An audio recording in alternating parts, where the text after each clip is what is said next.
দর্শক, বড় ম্যাচের আগে এমন এক সিদ্ধান্ত নিতে যাচ্ছেন কোচ যা বদলে দিতে পারে পুরো খেলার চিত্র। ক্রোয়েশিয়ার বিপক্ষে ব্রাজিলের আক্রমণ ভাগে নামতে যাচ্ছে 4 জন তারকা, কিন্তু চমকটা অন্য জায়গায়। দলে নেই গুরুত্বপূর্ণ এক নাম, আর তার জায়গা নিয়েই এখন তুমুল আলোচনা। কে পাচ্ছেন সেই সুযোগ? কি হতে যাচ্ছে ব্রাজিলের আক্রমণ ভাগের চূড়ান্ত রূপ? চলুন পুরো বিষয়টা খুঁটিনাটি জেনে নেওয়া যাক। ক্রোয়েশিয়ার বিপক্ষে ম্যাচটিকে ঘিরে ইতিমধ্যেই উত্তেজনা তুঙ্গে, আর এই ম্যাচে ব্রাজিলকে সাজাতে যাচ্ছেন অভিজ্ঞ কোচ কার্লো অ্যাঞ্জেলটি। তিনি এবার দলকে নামাতে চান আক্রমণাত্মক 4-2-4 ফরমেশনে, যেখানে সামনে থাকবে 4 জন আক্রমণ ভাগের খেলোয়াড়। এই ফরমেশন মূলত আক্রমণে চাপ সৃষ্টি করার জন্যই ব্যবহার করা হয়, আর সেটা যে তিনি ক্রোয়েশিয়ার বিপক্ষে করতে চান তা এখন একেবারেই পরিষ্কার। তবে সবকিছুর মাঝেই বড় ধাক্কা, দলের গুরুত্বপূর্ণ উইঙ্গার রাফিনহা ইনজুরির কারণে ছিটকে গেছেন। শুধু তিনিই নন, ওয়েসলিও দলে নেই, যা আক্রমণ ভাগে কিছুটা শূন্যতা তৈরি করেছে। আর এই কারণেই এখন সবচেয়ে বড় প্রশ্ন, রাফিনহার জায়গায় কে খেলবেন। প্রথমেই যদি আক্রমণ ভাগের মূল কাঠামোর কথা বলা হয়, তাহলে সেন্টার ফরওয়ার্ড পজিশনে প্রায় নিশ্চিত হয়ে গেছেন 2 তারকা, ভিনিসিয়াস জুনিয়র এবং কুনহা। এই দুইজনের উপর ভর করেই ব্রাজিল আক্রমণের মূল চাপ তৈরি করতে চাইবে। ভিনিসিয়াসের গতি, ড্রিবলিং এবং গোল করার ক্ষমতা ইতিমধ্যেই বিশ্বজুড়ে প্রমাণিত, আর কুনহার সঙ্গে তার বোঝাপড়া দলকে এগিয়ে নিতে বড় ভূমিকা রাখতে পারে।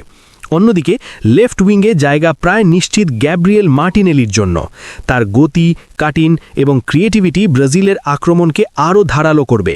ফলে আক্রমণ ভাগের 3টি পজিশন প্রায় ফাইনাল। এখন বাকি শুধু রাইট উইং, আর এখানেই আসছে আসল টুইস্ট।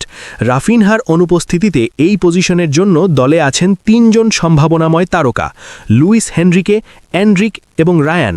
এই 3 জনের মধ্য থেকে একজনকে বেছে নিতে হবে অ্যাঞ্জেলোটিকে, আর এই সিদ্ধান্তটাই হতে যাচ্ছে ম্যাচের টার্নিং পয়েন্ট। ধারণা করা হচ্ছে ম্যাচের শুরুতেই হয়তো লুইস হেনরিকেকে নামানো হতে পারে, কারণ তার অভিজ্ঞতা এবং গেম রিডিং তুলনামূলকভাবে একটু বেশি, যা ম্যাচের শুরুতে স্থিরতা এনে দিতে পারে। তবে এখানেই শেষ নয়, দ্বিতীয়ার্ধে সাবস্টিটিউশনের মাধ্যমে আনা হতে পারে এনরিক বা রায়ানকে, যারা তাদের গতিময়তা এবং আগ্রাসী খেলায় ম্যাচের মোড় ঘুরিয়ে দিতে সক্ষম। বিশেষ করে এনরিকের কথা যদি বলা হয়, তরুণ এই ফরওয়ার্ড ইতিমধ্যেই নিজের প্রতিভার ঝলক দেখাতে শুরু করেছেন। তার ফিনিশিং এবং আত্মবিশ্বাস অনেক বড় ম্যাচেও প্রভাব ফেলতে পারে। অন্যদিকে রায়ানও পিছিয়ে নেই, তার স্পিড এবং উইং প্লে ব্রাজিলকে নতুন মাত্রা দিতে পারে।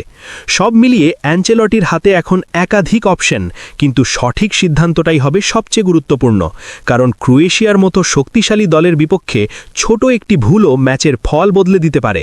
এখন প্রশ্নটা আপনার কাছে, আপনি কাকে দেখতে চান রাফিনহার জায়গায়? ম্যাচের শুরুতেই কি লুইস হেনরিকেকে রাখা উচিত, নাকি তরুণ এনরিককে সুযোগ দেওয়া উচিত, অথবা সাবস্টিটিউশন হিসাবে রায়ান কি হতে পারে গেম চেঞ্জার? আপনার মতামত অবশ্যই কমেন্টে জানান, কারণ এই ম্যাচে ব্রাজিলের আক্রমণ ভাগ কেমন হবে সেটাই নির্ধারণ করতে পারে ম্যাচের ভাগ্য। তবে একটা বিষয় একেবারেই নিশ্চিত, ক্রোয়েশিয়ার বিপক্ষে ব্রাজিল নামছে 4 জন আক্রমণ ভাগের তারকা নিয়ে, আর এই আক্রমণ কতটা কার্যকর হয় সেটাই এখন দেখার বিষয়। শেষ পর্যন্ত ব্রাজিল ন্যাশনাল ফুটবল টিম কি পারবে ক্রোয়েশিয়া ন্যাশনাল ফুটবল টিমকে হারিয়ে জয় তুলে নিতে? সেই উত্তর জানতে চোখ রাখতে হবে পুরো ম্যাচ জুড়ে।